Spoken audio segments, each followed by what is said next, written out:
वर्ष बीत जाता है और बीते हुए वर्ष में हम इस बात पर ज़रूर गौर करते हैं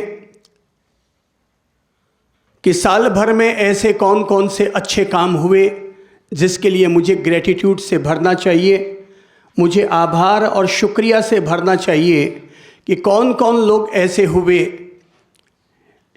जो मेरे जीवन के लिए काम आए, पूरे वर्ष भर मेरे लिए सहयोगी रहे।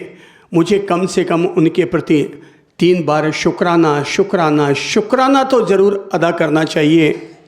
चाहे वो गॉड हो, ईश्वर हो, परमात्मा हो, या धरती पर जन्मा हुआ आम इंसान हो, फिर चाहे वो माता पिता हो, भाई हो, अपनी स्वयं की पत्नी, पति या बच्चे हो, अपने ही ग्राहक या व्यापारी हो, वो जो भी हैं, हमें सबके प्रति शुक्राना और आभार तो समर्पण करना ही चाहिए।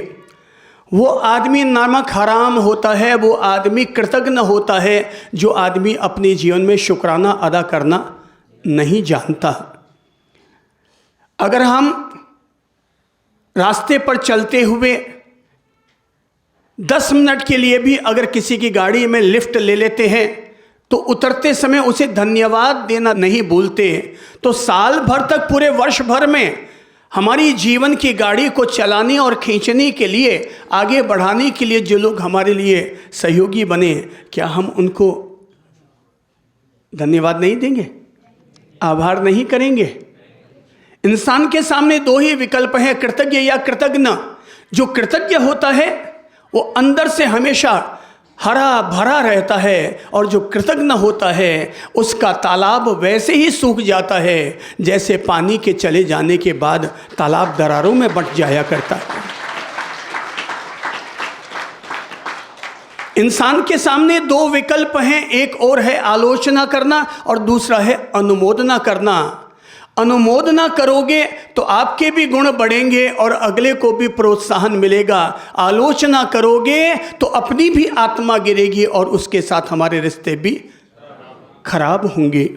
तो इंसान के सामने 2 विकल्प हैं। हम तय कर सकते हैं कि मुझे अपनी ज़बान के द्वारा हमेशा अनुमोदना के शब्द, अनुमोदना की अभिव्यक्ति करनी चाहिए या आलोचना की। और अगर आपको लगता है कि हमें हमारे वचन का, वाणी का, शब्द का हमेशा पॉजिटिव, सकारात्मक इस्तेमाल करना चाहिए, तो आज ही अपने दिल में पलने वाली आलोचना करने की आदत को डस्टबिन में फेंक दीजिए। दूसरों की आलोचना, जो पत्नी दिन भर हमारे लिए मेहनत करती है मगर हम शाम को भोजन करते समय ये टिप्पणी अनावश्यक कर बैठते हैं कि तू दिन भर करती क्या है, तेरे काम क्या है। दिन भर एक दिन ट्रांसफर करके देखो तो पता चलेगा। भारतीय संस्कृति ने इसलिए व्यवस्था रखी कि महिलाओं के जब 4 दिन हाथ लगाना नहीं होता तो बोले कि रसोई घर में नहीं जाना है। उन 4 दिनों में सारे पुरुषों की अक्ल ठिकाने लग जाती है कि घर गृहस्थी कैसे चलाई जाती है, पता चल जाता है। तो जो रोज 48 और 50 डिग्री टेम्परेचर में खड़े होकर, उस तपिश में खड़े होकर हमारे लिए भोजन बनाती है, सुंदर सुंदर हमें बच्चे जन्म देकर के उसने दिए हैं, हमारे बच्चों का पालन पोषण किया है, हमारे घर को जिसने सहेज कर संभाल कर रखा है, जिसकी वजह से हमारे घर को स्वर्ग और जन्नत का एहसास है, हाथ उठाओ, कहो thank you, thank you, thank you. और जो भाव हम अपनी धर्म पत्नी और श्राविका के लिए लेकर आ रहे हैं, वही भाव हर महिला अपने पुरुष के लिए, पति के लिए लेकर आए। आपको क्या लगता है? आप 1 सेकंड में कह देते हैं, मैं दिन भर से आपकी इंतजारी करती थी, आप आते समय मेरे लिए लिपस्टिक पाउडर भी लेकर के नहीं आए। अरे आपको नहीं पता, वो दुनिया भर के छाती कूटे झेलता हुआ सुख पाने के लिए घर लौट कर आया है, और घर लौटते ही हमने उसको सुख देने के बजाय उस तरह उठाकर उसका हजामत करना शुरू कर दिया है। B positive. हमें वर्ष में ये आदत अपना लेनी चाहिए, मैं मेरी ज़बान से नहीं करूँगा, नहीं करूँगा, नहीं करूँगा। क्या नहीं करूँगा? 2 विकल्प आलोचना अनुमोदना क्या नहीं करूँगा? देखो, किसी को बोलना है तो बोल दो, और दूसरा विकल्प भी खुला है। एक में +100 मिलेंगे, एक में -100 होंगे।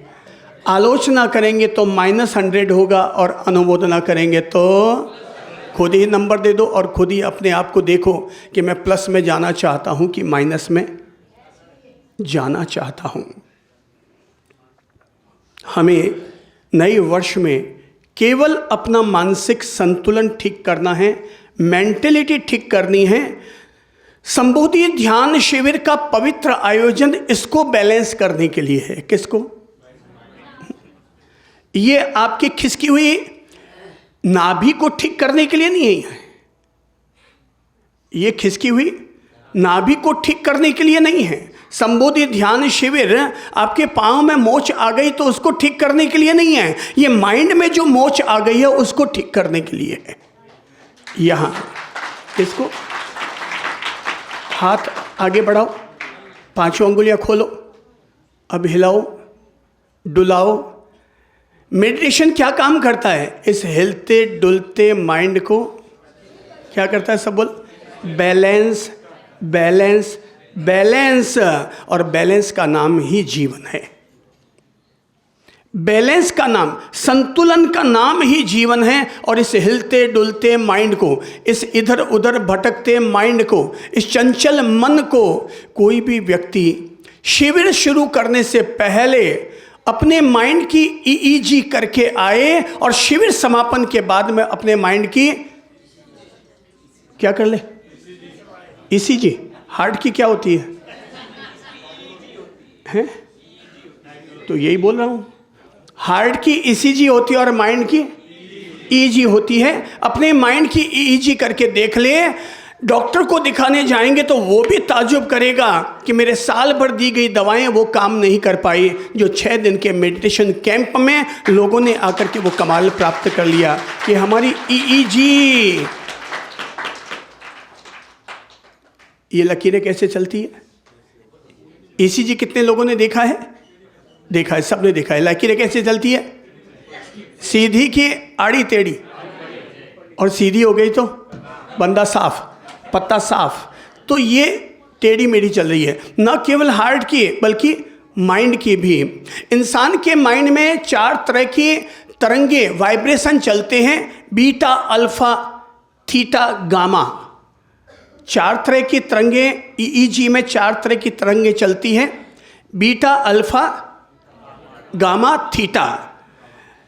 तो मेडिटेशन व्यक्ति को निर्विचार नहीं करता, बल्कि उसकी बीटा तरंगों को अल्फा तरंगों में कन्वर्ट करने का काम करता है। 1 सेकंड में आदमी के भीतर अगर 30 तरह के विचार उठ रहे हैं, 1 सेकंड में अगर 30 तरंगे उठी है, तो मेडिटेशन उनके उन 30 तरंगों को 15 और 16 तरंगों में कन्वर्ट करने का काम करता है। इसी का नाम है मन की शांति, इसी का नाम है इनर पीस।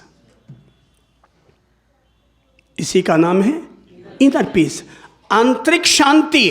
तो ध्यान पहला काम करता है इनर पीस, अंतर्मन में शांति घटित करता है। और दूसरा काम है ग्लोबल हार्मनी, पूरे विश्व के प्रति, प्राणी मात्र के प्रति, समस्त आत्माओं के प्रति हमारे भावों को अच्छा बनाता है, सद्भावों में परिणत करता है।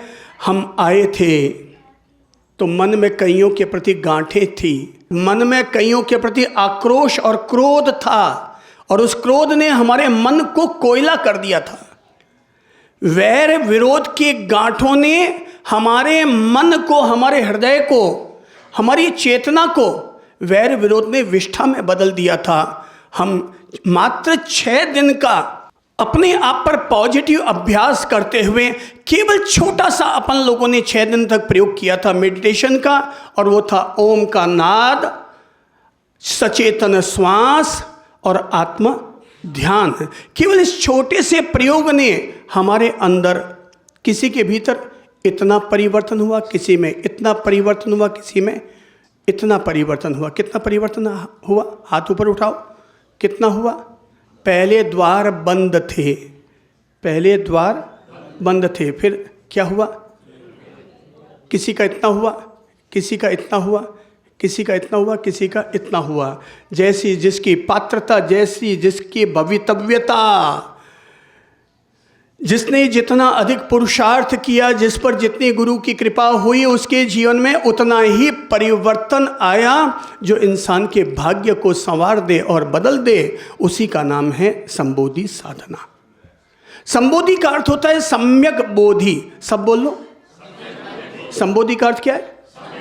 इसका मतलब क्या होता है? कोई बोलेगा? कौन बोलेगा? हैं? सम्यक बोध। हाँ, कौन बोलेगा? स्वयं को जानना। सम्यक बोधि का अर्थ है अपने प्रत्येक कार्य, प्रत्येक गतिविधि को बोध और होश पूर्वक करना। इसी का नाम है सम्यक बोध। अपने हर कार्य को, सब बोलो, अपने हर कार्य को बोध और होश पूर्वक, जिसको हम अपनी भाषा में कहते हैं ध्यान पूर्वक करना, इसी का नाम है सम्यक बोधि। तो हमें जीवन जीने का एक ही तरीका है, जीवन जीने का एक ही तरीका है। सब बोलो, जीवन जीने का एक ही तरीका है कि अपने हर कार्य को ध्यान पूर्वक करो। अपने हर कार्य को ध्यान पूर्वक करो। चलो तो आपका मेडिटेशन, आपका ध्यान आपके चलने पर भी केंद्रित होना चाहिए और लगना चाहिए ये कोई छोरा छंडा नहीं चल रहा, ये एक साधना निष्ठ बोध रखने वाला व्यक्ति चल रहा है। तो हमारे चलने में भी हमारा ध्यान है, हमारा धर्म है, हमारे बैठने में भी, हमारे उठने में भी, हमारे भोजन करने में भी हमारा ध्यान है। ध्यान पूर्वक चलो, ध्यान पूर्वक बैठो, ध्यान पूर्वक सो, ध्यान पूर्वक भोजन करो, ध्यान पूर्वक भाषा, ध्यान पूर्वक शब्दों का इस्तेमाल करो, ध्यान पूर्वक व्यवहार करो, ध्यान पूर्वक अपने मल मूत्र का विसर्जन करो। जो कुछ भी करो अपनी हर क्रिया को कैसे करो? सब बोलो, कैसे करो? फिर तीसरी बार बोलो, कैसे करो? जैसे रास्ते पर चलते हुए दीपक का प्रकाश जरूरी होता है, वैसे ही हर कार्य को करते समय ध्यान का प्रकाश हमारे लिए जरूरी होता है। वो उत्तम ध्यानी नहीं होता जो दिन भर आंखें बंद करके बैठा रहता है। वो उत्तम ध्यानी होता है जो ध्यान पूरा करने के बाद अपने हर कार्य को ध्यान पूर्वक करता है। हम क्या हैं ये मत देखो, हम क्या हो सकते हैं ये देखो, हम क्या बन सकते हैं ये देखो। पत्नी ने अनुरोध किया था, मेरे प्रिय प्राण पतिदेव, मैं जिन गुरुजी को मानती हूँ, मेरी इच्छा है एक बार आप उनसे मिलने के लिए ज़रूर जाएं। मैं उनके प्रवचन यूट्यूब में सुनती हूँ, उनकी किताबें पढ़ती हूँ और उनसे बहुत प्रेरित और प्रभावित हूँ। और आपको शायद पता नहीं है, वो इस समय नगर में आए हुए हैं और मैं चाहती हूँ कि एक बार आप उनसे मिल के आ जाएं, दर्शन करके आ जाएं। हो सकता है उससे आपका भला हो, कल्याण हो। जिस व्यक्ति को कहा गया, वो व्यक्ति विधायक, शहर का विधायक, मंत्री पद पर नेताजी बना हुआ। अब नेताजी मंत्री जी तो किसी संत के यहाँ तभी जाएंगे ना जब कोई उनको 4 बार न्योता दे करके, रिक्वेस्ट लेटर लिख करके उनको बुलाएंगे, तभी तो वहाँ जाएंगे। नेताजी बनने के बाद लोग भूल ही जाते हैं कि वो भी एक आत्मा है, वो भी एक इंसान है। पर पत्नी ने 4-5 बार कह दिया। उसने कहा ठीक है यार, तू इतना ही कहती है तो आज मैं चला जाता हूँ। अब गुरुजी अब जहाँ पहुँचे, प्रवचन दे रहे थे और वो जैसे ही हमारे पास आए, हम अपना वक्तव्य दे रहे थे, देते रहे, बातचीत करते रहे। अब वो वहाँ से आए, अब हम तो ये कहना भूल ही गए कि भाई साहब आगे पधारिए। तो हम हमारे वक्तव्य में लीन थे और वो 2 मिनट तक तो बैठे रहे। फिर अचानक खड़े हुए और कहने लगे, यार आप कैसे महाराज हैं? मैं आया, आपने कोई गौर नहीं किया, आपने मुझे कुछ मान सम्मान नहीं दिया, आगे नहीं बुलाया। लोग तो मुझे बुलाने के लिए तरसते हैं, कितने रिक्वेस्ट लेटर भेजते हैं, तब कहीं जा कर के मैं आता हूँ। हमने विनम्रता से अनुरोध किया, सॉरी आप आगे पधार सकते हैं, पर आपसे बात करने के लिए आपको 15 मिनट इंतजारी करनी पड़ेगी। पहले हम जिन लोगों को संबोधित कर रहे हैं उन्हीं के साथ हमें वार्ता करनी होगी। बोले क्या गजब की बात है, मामूली लोगों के साथ तो आप इम्पोर्टेंस ही दे रहे हैं और मैं जो इम्पोर्टेंट आदमी आया हूँ उसे आप इम्पोर्टेंस ही नहीं दे रहे हैं। हमने कहा भाई साहब आप बहुत अच्छे हैं, आप वाकई बहुत अच्छे हैं, हमारे शहर का गौरव है कि आप हमारे शहर के विधायक हैं, आप यहाँ के एमएलए हैं, मंत्री हैं, पर प्लीज़ आपको इंतज़ार तो करनी पड़ेगी। आओ देखा न ताव, खड़े हुए जाने लगे। तो हमने कहा भाई साहब आप बहुत अच्छे हैं। वो हमारी तरफ देखे तो हमने उनको कैसे किया, हाथ ऊपर उठाओ तो ग्रेटिट्यूड से भरो अपने आप को, अनुमोदना से भरो। अब क्या किया हमने, थोड़ी तिचकी भी तो मारो। शानदार शानदार शानदार। वो अपने घर पहुंचा शाम के वक्त और जाकर कहने लगा आज मैं तेरे महाराज के यहाँ गया था, आज मैं तेरे महाराज के यहाँ गया था। वो बड़ी खुश हुई कि आज आप मेरे गुरुजी के यहाँ जाकर के आ गए, आपको thank you thank you thank you. बोले काहे का थैंक यू यार, मैं तो गया था, महाराज ने मुझे कोई इज्जत भी नहीं दी, कोई काम की नहीं है तेरे महाराज। पर एक बात बताऊँ, तेरे महाराज भले ही काम के ना हो, पर एक बात खास बात है कि उन्होंने मेरी बड़ी तारीफ़ की, उन्होंने मेरी बड़ी तारीफ़ की और कहा कि आप बहुत अच्छे इंसान हैं। महाराज ने मुझे तो पहचान लिया, पर महाराज में कोई लल नहीं, कुछ है नहीं। तो पत्नी ने अपने पति से कहा कि बात क्या हुई, सारी बात समझी, माजरा समझा। तो पत्नी ने अपने पति से कहा मैं एक बात कहूँ आपको। बोले बोलो। बोले गुरुजी ने जो आपको कहा, आप ये मत समझ लेना कि आप उतने अच्छे हैं, और आपने उनको जो सुनाया है आप ये मत समझ लेना कि वो उतने बुरे हैं। आप जैसे थे आपने उनको वैसा सुनाया, और वो जैसे थे उन्होंने आपको वैसा कहा।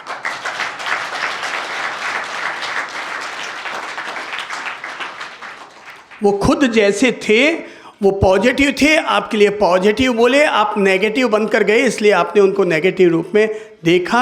आप मेरा अनुरोध है, मैं उन गुरुजी को जान गई हूँ, भली भांति समझ गई हूँ, आपको ऐसे इंसान देखने को नहीं मिलेंगे। मैं फिर अनुरोध करूंगी, आप कल जरूर जाइए उनके पास, पर एक नेताजी बनकर मत जाइए, एक मंत्री बनकर मत जाइए, साथ में 2 पुलिस वाले लेकर मत जाइए, आप एक इंसान बनकर के वहाँ जाइए। तब आपको पता चलेगा कि आपको वहाँ से क्या मिल रहा है, क्या से क्या परिवर्तित हो रहा है, क्या से क्या रूपांतरण हो रहा है।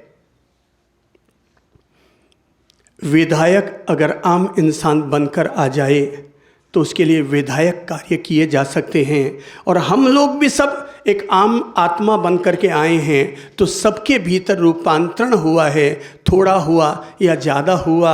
चावल का एक दाना पक जाए तो भी समझ लेते हैं पूरे चावल में अब पकावट आ गई है। खुद को परिवर्तित करना खुद के हाथ में है।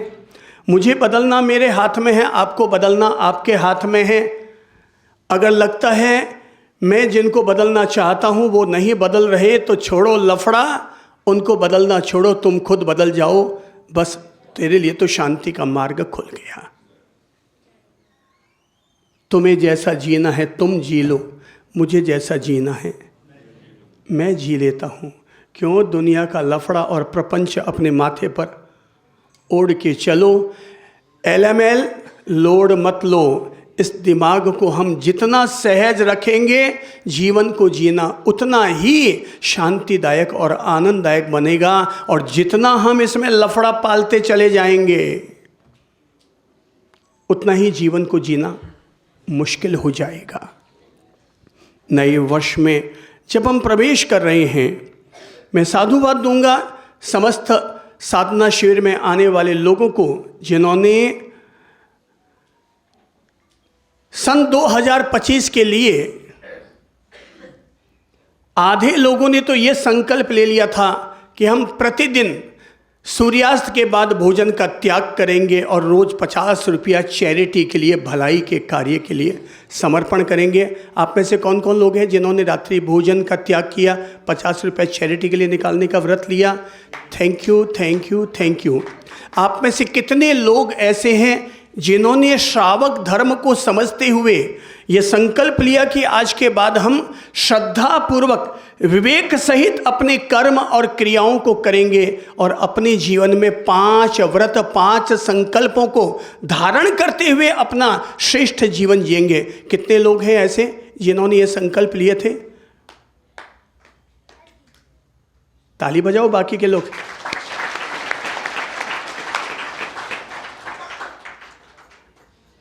कोई भी व्यक्ति माँ की कोख से हिंदू बनकर तो पैदा हो सकता है, माँ की कोख से जैन बनकर पैदा हो सकता है, सिख, इस्लाम, ईसाई पैदा हो सकता है, पर श्रावक तो आदमी तभी बनेगा जब इंसान अच्छे कर्म करने के व्रत अपने जीवन में ग्रहण करेगा, तभी व्यक्ति श्रावक बनेगा।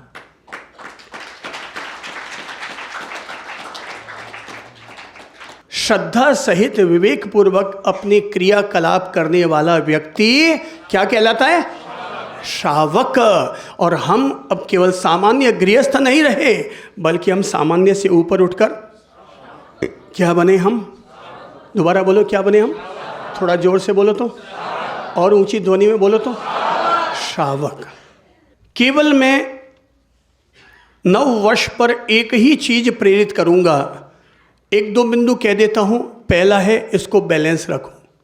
किसको? वापस हाथ ऊपर उठाओ। किसको? ये अनबैलेंस, ये जो माइंड है ना, ये अनबैलेंस, तो शब्द कैसे निकलेंगे फिर? बैलेंस में कि अनबैलेंस में? अनबैलेंस में। ये अगर अनबैलेंस है तो व्यवहार कैसा होगा? बैलेंस में कि अनबैलेंस में? अनबैलेंस में। हम जीते हैं इसकी प्रेरणा से। हमारा देवता हमारे भीतर बैठा है, हमारा भगवान हमारे भीतर बैठा है, और हमारा मन ही हमारा भगवान है। अगर हमने इसको अनबैलेंस कर दिया तो यही शैतान है, और बैलेंस बनाकर रखा तो यही भगवान है। वो एक 82 वर्ष की महिला ने कोर्ट में केस ठोका तलाकनामे के लिए। कितने वर्ष की उम्र? 82 वर्ष की उम्र, और पति की उम्र है 85 वर्ष। कोर्ट में अर्जी दाखिल की तलाकनामे के लिए। जज भी चौंक पड़ा यार, 50 साल की उम्र में कोई तलाक के लिए अर्जी दे तो बात समझ में आती है, और ये महापुरुष ऐसी कि 82 साल की उम्र में, 82 ईयर्स की उम्र में इसने तलाक का केस ठोका है। तो जज ने पूछा बात क्या है? बोले मैं इनसे परेशान हो गई, मैं इनसे परेशान हो गई। तो बोले क्या परेशान हो गई? तो बोलिए जब मन में आता है तब उस समय खरी खोटी सुनाना शुरू कर देते हैं। जो मन में आता है उस समय गुस्सा आता है और बोलना शुरू कर देते हैं, और मुझे खरी खोटी सुनानी शुरू कर देते हैं। तो जज ने कहा तो ये खरी खोटी सुनाते हैं, आप भी सुना दिया करो। बोले यही तो, इसीलिए तो तलाक दे रही हूं मैं, इसीलिए तो तलाक दे रही हूं कि इनके तो जब मन में आता है ये मुझे खरी खोटी सुना देते हैं, और जैसे ही मैं खरी खोटी सुनाने लगती हूं ये अपने कान की मशीन निकाल कर रख देते हैं।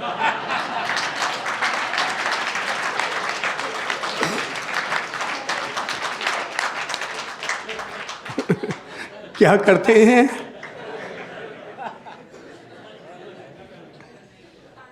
हाथ आगे बढ़ाओ। क्या करो? बैलेंस। किसको रखो? इसको बैलेंस रखो। लोग क्या कहते हैं इसकी चिंता मत करो। हमारी कमाई से हम अपनी रोटी खाते हैं, लोगों की कमाई से हम रोटी नहीं खाते। इसलिए लोग क्या कहते हैं, ये लफड़ा ही अपने दिमाग में से निकाल दो। लोग तो वो ठीक कहा आपने, वो अस्तिमल जी ने ठीक कहा कि लोगों का काम है कहना, और लोग कहे बगैर चूकेंगे नहीं। शादी में 10 आइटम बनाओ तो भी लोग कहेंगे, 80 बना दो तो भी लोग कहेंगे, 10 बनाओ तो लोग कहेंगे क्या साली फोकटिया शादी की, और 80 आइटम बना दिए तो क्या कहेंगे? क्या कहेंगे? ये इतनी फिजूल खर्ची करते हैं, ये कोई तरीका थोड़ी होती है। तो लोगों का तो काम क्या है? तो हमें क्या करना है? इसको बैलेंस। ये अगर बैलेंस है तो आगे की सब चीज़ें बैलेंस है। इसलिए रोज़ सुबह की शुरुआत ब्लेसिंग्स के साथ करो। मुझे तो हर दिन न्यू ईयर लगता है। हर दिन क्या लगता है? New year. आपके लिए साल में एक दिन आता होगा। अब किसी को लगता है विक्रम संवत का वो दिन न्यू ईयर होता है, किसी को लगता है उनका वो दिन न्यू ईयर होता है, किसी को लगता है ईद से न्यू ईयर होता है, किसी को लगता है 1 जनवरी से न्यू ईयर होता है। मेरे लिए तो रोज ही न्यू ईयर है। मैं तो हर रात को सोता हूँ तो पुराने दिन को विदाई दे देता हूँ और रोज सुबह उठता हूँ तो फिर वापस बधाई दे देता हूँ। मैं तो मान कर चलता हूँ आज का दिन मेरा दिन है और आज का दिन परमात्मा ने अगर हमें दिया है तो उसके लिए उनको thank you thank you thank you. मैं तो धन्यवाद के भाव के साथ ही अपने प्रतिदिन की मंगलमय शुरुआत करता हूँ। सुबह उठते ही नवकार मंत्र गायत्री मंत्र का पारायण किया, विश्व शांति का सूत्र बोला और अंत में कहता हूँ हे प्रभु आज का दिन देने के लिए आपको धन्यवाद धन्यवाद धन्यवाद। मैं तो शुरुआत ही इस मंगलमय भावना के साथ करता हूँ। लोग कहते हैं बाप जी आशीर्वाद दो। अरे भाई मैं तो ब्लेसिंग्स के साथ ही शुरुआत करता हूँ। ब्लेसिंग्स लेता भी हूँ और ब्लेसिंग्स देता भी हूँ। अपने घर का वातावरण इतना पॉजिटिव बनाइए कि हमेशा ब्लेसिंग्स के साथ हमारे दिन की शुरुआत होनी चाहिए, न कि रोते जीखते, न कि बैड टी के साथ, न कि इधर उधर माथा फोड़ी करते हुए। शुरुआत ही ब्लेसिंग्स के साथ। सुबह उठिए, नमस्ते, प्रणाम, गुड मॉर्निंग, सुप्रभातम, मतलब एक अच्छे पॉजिटिव शब्दों का इस्तेमाल करते हुए ये तय करो कि मैं जब भी अपने दिन की शुरुआत करूंगा तो किससे करूंगा? ब्लेसिंग्स लूंगा भी और दूंगा भी। अगर आपके बच्चे हैं बड़े प्यार से उनके लिए ब्लेसिंग्स दीजिए, उनको दुआएं दीजिए। जो काम दवा नहीं करती वो काम दुआ कर जाती है, जो काम दवा नहीं करती वो काम दुआ कर जाती है। इसलिए ब्लेसिंग्स लो भी और ब्लेसिंग्स दो भी। अपनी पीठ थपथपाओ इस बात के लिए कि हम अपने हर दिन की शुरुआत ब्लेसिंग्स से करते हैं। रोज सुबह मेडिटेशन करो, रोज सुबह मेडिटेशन करो, रोज सुबह एक्सरसाइज व्यायाम जरूर करो। हेल्थ के फिटनेस पर ध्यान दो। 2025 में ये तय करके चलो कि मेरी आज तक जितनी दवाइयाँ चल रही है मैं 2025 में उनको 50 और 25% पर ज़रूर लेकर के आऊँगी। फिर चाहे कोई भी बीमारी क्यों ना हो, मैं अपनी बॉडी पर इतना काम करूँगी। शरीर से बेहतरीन मंदिर कौन सा होगा? और हमारा मंदिर सड़ा गला रहे, ये तो कोई सम्मान की बात नहीं हुई। अपने शरीर का सम्मान करो। हम यहाँ जब ध्यान करते हैं ना तो हम ध्यान की शुरुआत इसी बात से करते हैं कि आप अपने शरीर का उतना ही सम्मान कीजिए जितना कि मंदिर में जाने पर भगवान की मूर्ति को देखकर उनका सम्मान करते हैं। उतना ही सम्मान अपने आप का कीजिए, अपने अस्तित्व का कीजिए। तो मेरे भाई रोज सुबह मेडिटेशन करो, योगा करो, चाहे व्यायाम करो, चाहे मॉर्निंग वॉक करो, पर अपनी हेल्थ पर, अपनी फिटनेस पर जरूर ध्यान दो। दवाओं को भोजन मत बनाओ, दवाओं को, बल्कि भोजन को अपनी दवा बनाओ। दवा को भोजन मत बनाओ बल्कि भोजन को। इसलिए भोजन करते समय किस बात का ध्यान रखो? कौन बोलेगा? भोजन करते समय किस बात का ध्यान रखो? पेट पर हाथ रखकर बोलो। भोजन करते समय किस बात का ध्यान रखना है हमें? कौन बोलेगा? हैं? हाँ बोलिए।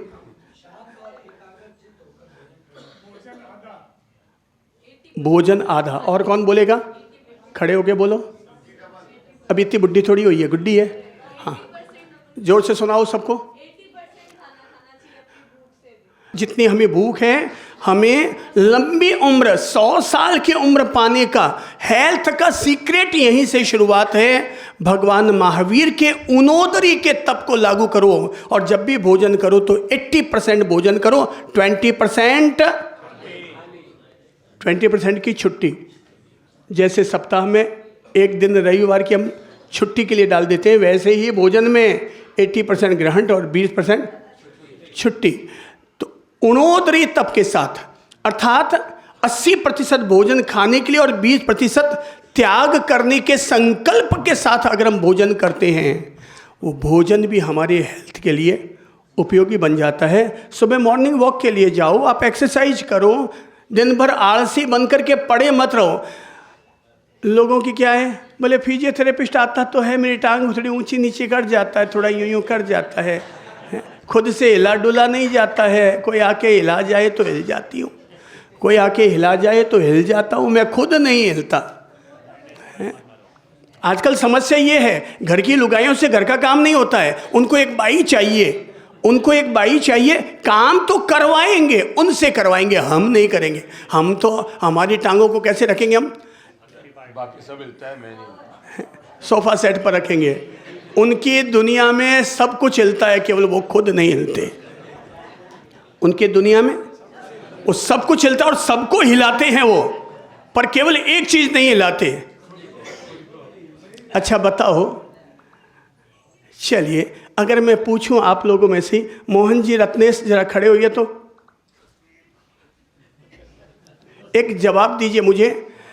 आपके घर में एक काम वाली बाई आती है, आती होगी? हाँ, सबके आती, आपको स्पेशल नहीं है। आपके घर में काम वाली बाई आती है, वो झाड़ू लगाती है, पोंछा लगाती है, कपड़े धोती है, फटाफट काम करके निकल जाती है। वो ज़्यादा स्वस्थ रहेगी या हमारे घर में काम न करने वाली घर की मालकिन ज़्यादा स्वस्थ रहेगी? कौन रहेगी ज़्यादा स्वस्थ? काम करने वाली। तो हम लोग किस तरफ बढ़ रहे हैं? हम लोग दवा की तरफ बढ़ रहे हैं। हम लोग जो जितने बड़े सेठ और सेठानियाँ बन रहे हैं ना, इस काया बाईसा का ज़्यादा लाड करोगे ना तो बुढ़ापे में कोई एक गिलास पानी पिलाने वाला भी नहीं मिलेगा।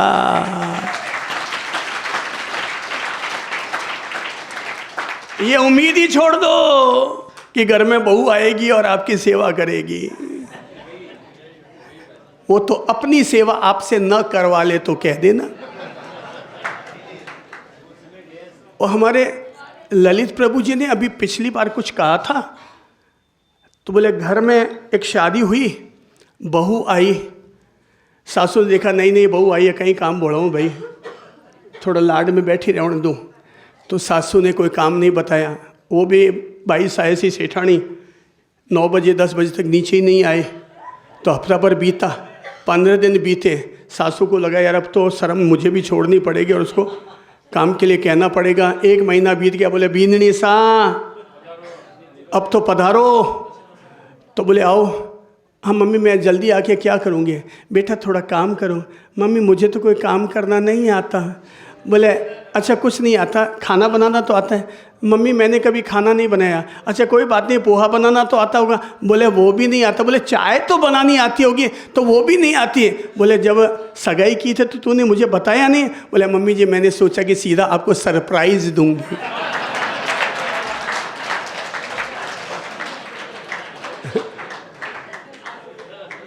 सीधा क्या दूंगी आपको?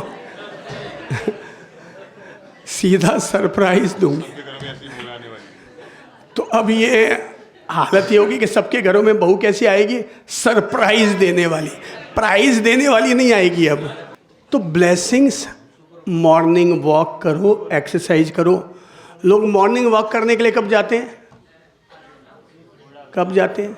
देखिए कई तरह की वॉक होती है, कई तरह की वॉक होती है।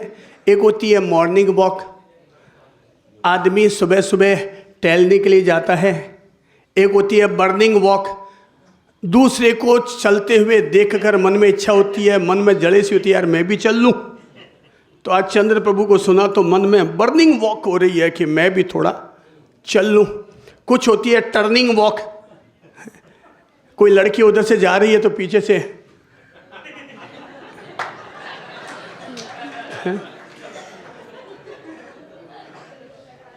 और अगर पत्नी के कहने पर निकल जाए साथ साथ चलने के लिए तो उसको कौन सी वॉक बोलते हैं?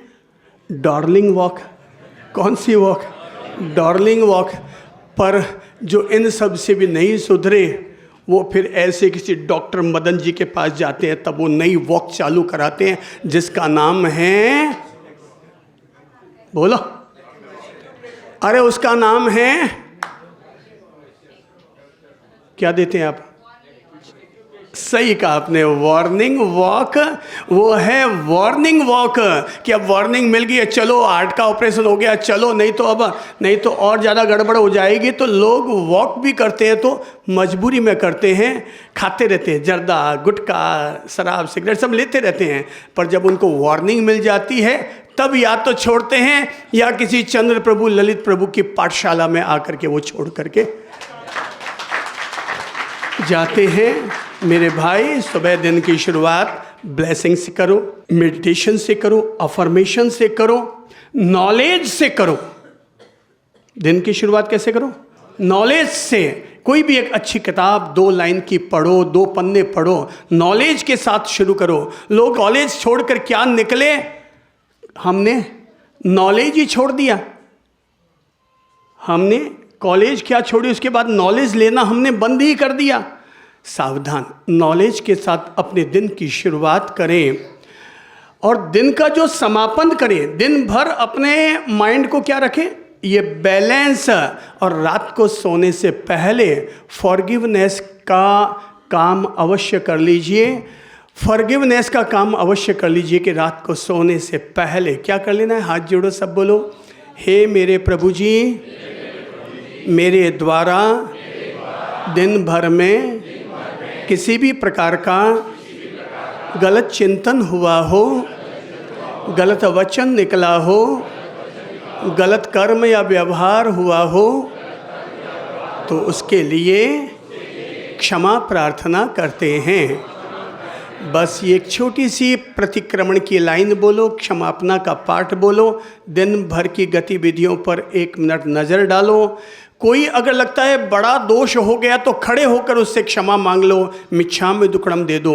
और नहीं हुआ है तो मन ही मन से, वचन से, काया से कोई दोष हो गया तो मन से, वचन से, काया से क्षमा प्रार्थना करते हैं। बस करो फॉरगिवनेस के साथ, आराम से लेट जाओ। फिर चाहे दिन हमारा 1 दिन का हो, 10 दिन का हमारा दिन हो, 1 साल मिले ज़िंदगी के, 2 साल मिले, 10 साल मिले, 100 साल मिले, ज़िंदगी को जितना जियो उतनी ही ज़िंदगी छोटी है।